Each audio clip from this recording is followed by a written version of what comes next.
ഭഗവാനെ, ഈ ഇരുട്ടിൽ നിന്നും വെളിച്ചം തെളിയിക്കാൻ കഴിവുള്ള ആളാണ്.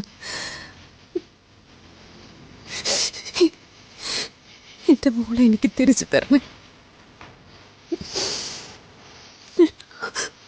നാളെ അന്വേഷണത്തിന് ഇറങ്ങുമ്പോൾ അവളുടെ ശബ്ദമെങ്കിലും എവിടെന്നെങ്കിലും കേൾപ്പിക്കണേ കൃഷ്ണ.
കുഴപ്പമില്ല, പേടിക്കണ്ട, പേടിക്കല്ലേ, ഞാനുണ്ട് കൂടെ.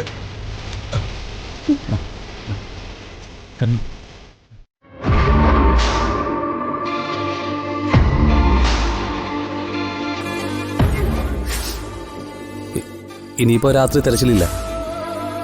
നാളെ ആകുമ്പോഴേക്കും ആർക്കും ഒരു പ്രതീക്ഷ ഉണ്ടാവില്ല. ആരെ കാണിക്കാനാ നീ ഇപ്പൊ കരയുന്നേ? നമുക്കിടയിൽ ഏതായാലും ഇതിന്റെ ആവശ്യമില്ല. വരുൺ നഷ്ടപ്പെടണമെന്ന് ഞാൻ ഒരിക്കലും ചിന്തിച്ചിട്ടില്ലല്ലോ ചെറിയമ്മ. അത് എടുത്ത് ചാടിയവൻ ഓർക്കണമായിരുന്നു. ഞാനത് വിളിച്ചു പറഞ്ഞപ്പോ അച്ഛൻ എന്നെ തല്ലി എന്റെ കഴുത്തിന് കയറി പിടിച്ചു. പക്ഷേ എന്താ ഞാൻ പറഞ്ഞത് വാസ്തവമില്ലേ? നിനക്ക് തോന്നിയിട്ടില്ല അങ്ങനെ? എല്ലാവരും വലിയ വിശ്വാസികളാണല്ലോ. വേറെ ആർക്കെങ്കിലും ആണിത് സംഭവിച്ചെങ്കിൽ പാപം ചിന്തിച്ചിട്ടാണ്, പാപം ചെയ്തിട്ടാണെന്നൊക്കെ പറയുമല്ലോ. ഇവരുടെ കാര്യത്തിൽ പറയാൻ എന്താ ഇത്ര ബുദ്ധിമുട്ട്? കൽപ്പനെ പതുക്കെ. നാളെ തെരച്ചിലൂടെ കൃത്യമായിട്ടൊരു ഉത്തരം കിട്ടും. അതെന്ത് തന്നെ ആയാലും എല്ലാവരും അത് ഫേസ് ചെയ്തേ പറ്റൂ. പ്രിയങ്ക, നിന്നോടായി പറയുന്നേ. കരഞ്ഞു കരഞ്ഞ് എന്തെങ്കിലും വിളിച്ചു പറഞ്ഞോണ്ടല്ലോ എല്ലാരും കൂടെ അകത്തുപോകും. രാധിക എന്നേക്കുമായി തീർന്നു, വരുണിനെ തിരിച്ചു കിട്ടിയെന്നുള്ളൊരു വാർത്ത. അതാ നമുക്കൊക്കെ നല്ലത്. എന്തായാലും നീ കുറച്ചേരം കിടന്ന് ഉറങ്ങാൻ നോക്ക്. അതാ നിനക്ക് നല്ലത്. ഞങ്ങളാരെങ്കിലും കൂട്ടുകിടക്കണോ? വേണ്ട.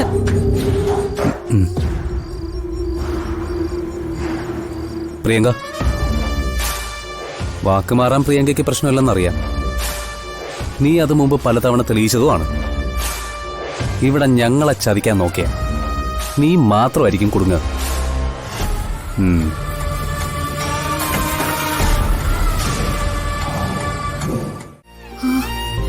രാത്രി അവിടെ കരച്ചിൽ ഞാൻ കേട്ടായിരുന്നു. അതെ, ഇനി നമുക്ക് പതിയെ പോകാൻ തുടങ്ങിയല്ലോ. വീണ വീഴ്ചയിൽ അവസാനിച്ചു എന്ന് ഞാൻ കരുതിയത്. ഒന്നിച്ച് അവസാനിച്ചോട്ടെ എന്നാ ഞാനും കരുതിയത്.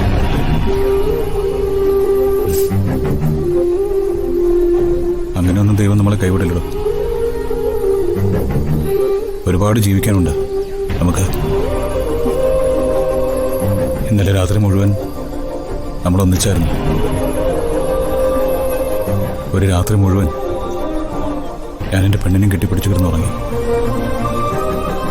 മരണത്തിന് മുമ്പിലാണെങ്കിലും ദൈവം അനുവദിച്ചു തന്നൊരു ദിവസം.